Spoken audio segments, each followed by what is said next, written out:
I have friends, advisors, and business associates who say I should not tell you this. But this information is important, and I think you should know it.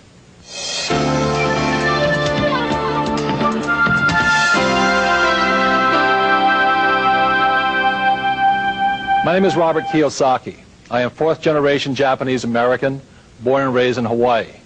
My mother was a registered nurse, and my father had a PhD in education. He was also the superintendent of education for the state of Hawaii. What broke my heart was that although my mother and father had a great marriage, the only time they ever fought was about a subject called money. In 1970, at the age of 50, my dad was downsized. He never recovered from it. I swore my life would be different. So in school today, we're focused on a thing called SAT, or Scholastic Aptitude Testing. We want to find out how good you are at reading, writing, and arithmetic. Very important skills. And depending on how well you do with SAT, the next thing they focus on is professional aptitude testing, whether you should be a doctor, a lawyer, fire chief, secretary, or whatever. It's your professional training. But what school fails to focus on or train people on is a thing what I call financial intelligence. We never discuss the subject of money in schools. So what do I mean by financial intelligence?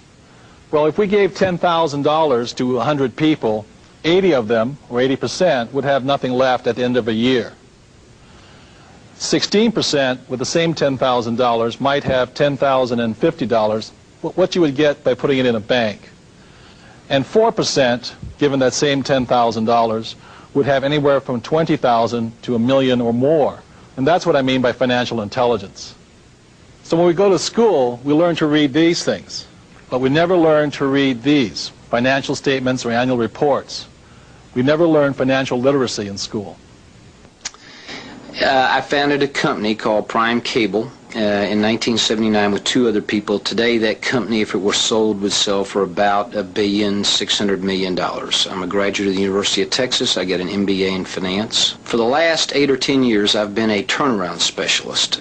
So companies will call me and ask me to help them fix their problems. One of the unfortunate things about being a turnaround specialist is that sometimes there's some fat in the organization that has to get eliminated, and so in the last 3 years I have fired probably well over 200 people. Most people that I know haven't bothered or figured out a way to go learn the rules so that they will spend the time and understand how to go make money with money. And that's what cash flow is about. It's learning the rules of the game on how to make money with money. One of the great things about money and the rules of the game for money is that they can be taught and they can be learned.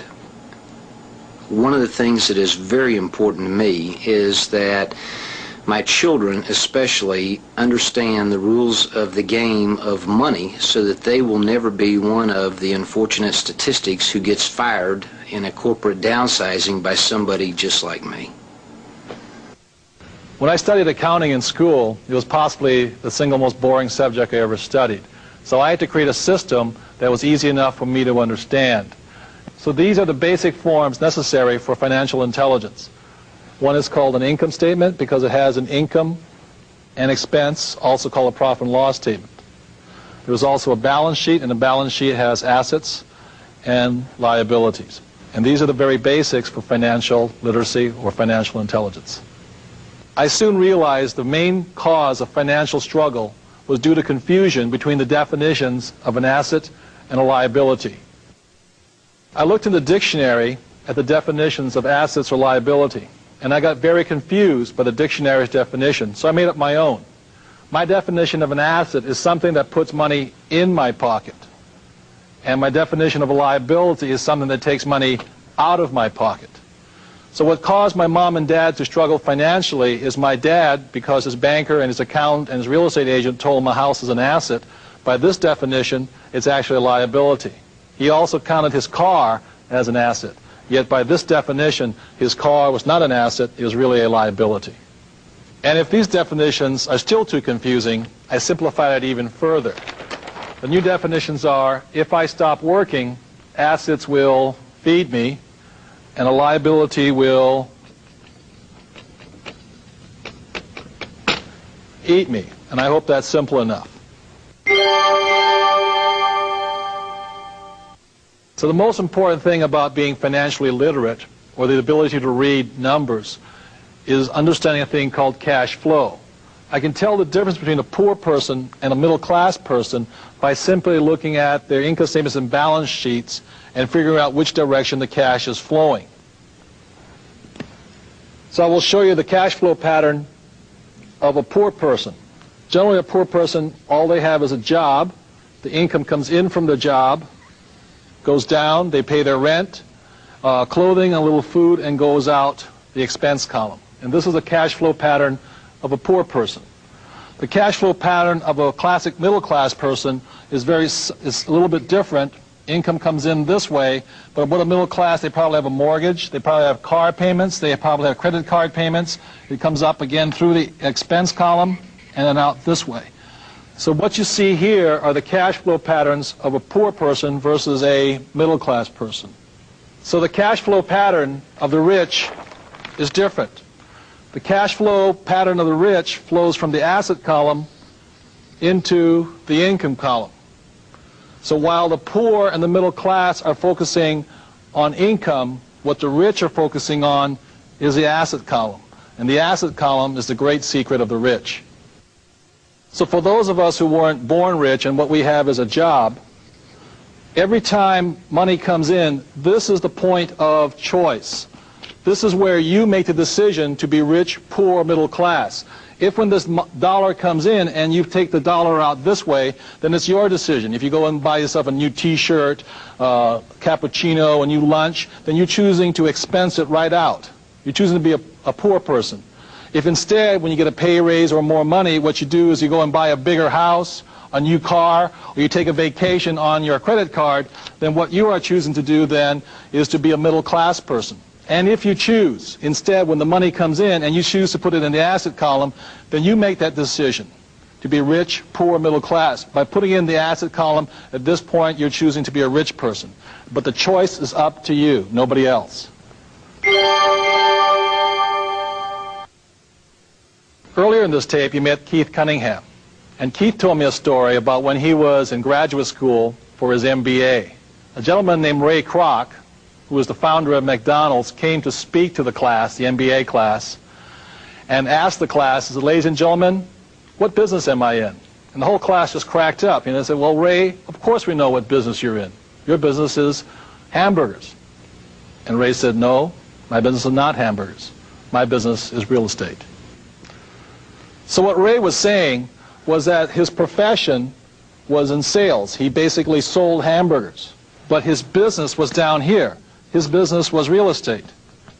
So when I ask most people, what business are you in? Let's say I ask a banker. They say, "Oh, I'm in the business of banking." So no, your profession is banking. Or I ask a doctor, "What business are you in?" They say, "I'm a doctor." And what the mistake they made is their profession is being a doctor. So your profession is you working for money. And what your business is your money working for you. And the main reason so many people struggle financially is they're not minding their own business. They're minding somebody else's business. So looking at this chart one more time is over here in your profession or your job or being an employee, you're working for somebody else. You're working for the shareholders. Over here, the first person you're working for is the tax department. Here you work for the government. And over here, if you own a house, you're working for the bank because you got a mortgage. So if you want to be rich, happy, and successful, you've got to mind your own business and not work for everybody else. Corporate America is very exciting for someone in my position. I'm single and a woman and doing very well, and I'm very happy with my job, but it takes very long hours and hard work to be successful in corporate America. Cash flow helped me realize that I was spending a lot of time making other people rich, and that I was stuck in a rat race. So, and learned ways that I could get out of that rat race. And it was great experience for me, a learning experience for me. My name is Jeff Bassett. I'm an investment broker, and I'm 25 years old. I have a degree in economics and was trained on Wall Street. Now, my average client is between 40 and 50, and they've done nothing for their financial future. Now me, I have no plans of working past 30. At 30, I'm going to be in the Cayman Islands, trading options and commodities from my yacht. And cash flow showed me how easy it's going to be to achieve. So what causes financial struggle is that most people who believe in hard work, what they do is they focus on their job. They have husband and wife working, and maybe one of them will take a second job, so you have 3 incomes. And so what they're focusing on is income here. So their income goes up, and they believe in hard work. The problem with hard work in the income column is that as your income goes up, so does a thing called taxes go up. So you pay more in taxes, but you feel you got this raise and it's worth it, and so what you do is you go out and buy a big house or a new car or a new boat because your banker or your accountant tells you that it's an asset, and so this goes up here. And so you're working harder, your expenses are up, your liabilities up, and bam, suddenly you're downsized. And what happens then is you lose your income. But does this go away? The answer is no. Does this go away? The answer is no. And that's what causes financial insecurity or financial struggle. The answer is, if you had focused like the rich do on not working for money but having money work for you, even if you lost your job, your assets will continue to feed you. So having a whole stack of liabilities and no assets, that's what causes financial struggle or financial insecurity. In the past, what we would do is look at jobs as our security, and that no longer is possible. That is an obsolete thought. That's an obsolete process. Our entire educational system has been set up to prepare us to be really good employees. That no longer works because we don't even know if the company is going to be there within 5 years or 10 years. So what we're discovering is that the life of a company as well as the life of an industry can be shorter than 3 years. So that means that we have to be open to looking at different ways in which we can do what we came to the planet to do. So we need to look at our education and we need to look at our knowledge base in a very different way. So what most hard-working people do is they focus on their income, working hard at their job, income comes in, and the first line of expense for most people is a thing called taxes. But what the rich do is by having their income come from the asset column, the income comes up this way, and the way the rich avoid taxes is just like a fuel filter on a gas line. What the rich do is they attach a corporation or several corporations. And what a corporation then does is bleed off as many expenses as possible before their income is taxed. And that's how the rich avoid taxes, where a person who is an employee or a W-2er is taxed first. So what the rich do through a corporation is that they take off some of their expenses. What they do is they earn, they spend as much as they can, and they're taxed on what's left. And what the poor and middle class do is they work hard, they earn all their money, but the government taxes them, then they try and spend or live on what's left.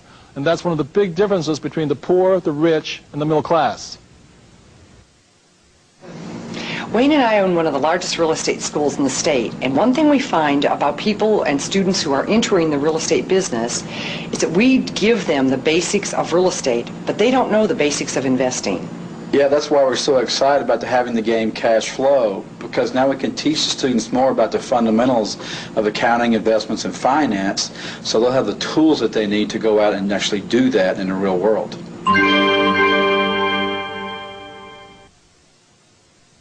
So one of the secrets of the rich is how they print money. One example is, let's say they buy a house in foreclosure through their attorney's office. They pay $30,000 for it. They mark it up to market value, which is, let's say, $60,000. So they sell it for $60,000, and what they have is in $30,000, which they take back in the form of a note or an IOU. So they've created now $30,000 in their asset column from this one transaction. Or another way of doing it is you take a piece of land, about 80 acres. I paid $100,000 for this whole chunk of land. There was a house on the property, so I chopped off 4 acres and sold the house for $145,000. So I made $45,000 from just selling the house and 4 acres. I then divided up the land into 3 parcels, selling each parcel for $100,000 each, again taking it back in a note or a form of an IOU. So over here I had now invented $300,000 in my asset column. Or another example I do is called an IPO, initial public offering. I put $10,000 seed money into a company I'm forming. For 1 penny a share, $10,000 comes out to 1 million shares. The moment the company goes public, let's say it goes up to $1, so 10,000 shares then goes to $1 million, which I don't have to pay taxes on until such time as I cash the money. So these are some examples of how the rich print money. And why the poor and the middle class have such a hard time is what they do is they go and work hard at their job, the money comes in here, and if they try and save something, it goes through a thing called their taxes, and it goes through taxes before it can come into this asset column called savings. So this is an example of why the poor and middle class have such a hard time saving any money. It's because the government takes a part of it before it gets into their asset column. We had the opportunity to play the game as a family, and it was really nice to have us all around the table having fun. It was also particularly interesting to see how the game reflected real life. I'm an attorney, once upon a time an engineer, but I was never really taught the basic financial principles that are illustrated by the game. I'm the accountant in the family. That's why he's never really had to learn the basic fundamentals of the game. And so my background, I'm a CPA, my background is accounting, so I understand the fundamentals as presented in the game. And what was particularly fun for me was I was able to help both Mike and my daughter Shelley understand the concepts that gave them problems. So it was fun because we were able to learn together. I'm a college student. In school you really don't learn much about money and financing, and I was surprised how much I really enjoyed this game. I learned a lot about investing money and financing, and I really enjoyed it. It was a lot of fun. So a couple of years ago I wrote a book called If You Want to Be Rich and Happy, Don't Go to School. It was an international bestseller. And many people think I'm anti-education. Nothing could be further from the truth. As I said, my profession is education. I'm a teacher. I love learning. And so I think scholastic aptitude, which you go to school for, is important, as well as professional aptitude, ability to be an attorney, a lawyer, a doctor, or a secretary. Very important skills. But also, in this world of great change, financial intelligence is excruciatingly important right now. But this is the reason I created the game Cash Flow. But please remember, it's just the fundamentals, the beginning, the foundation. There's a lot more to learn. But always remember this also. No matter which way the economy goes, ultimately, whether you're poor, rich, or middle class, the choice is up to you. One of the foundations of learning is repetition. So please remember this. The more you play this game, the richer you will become.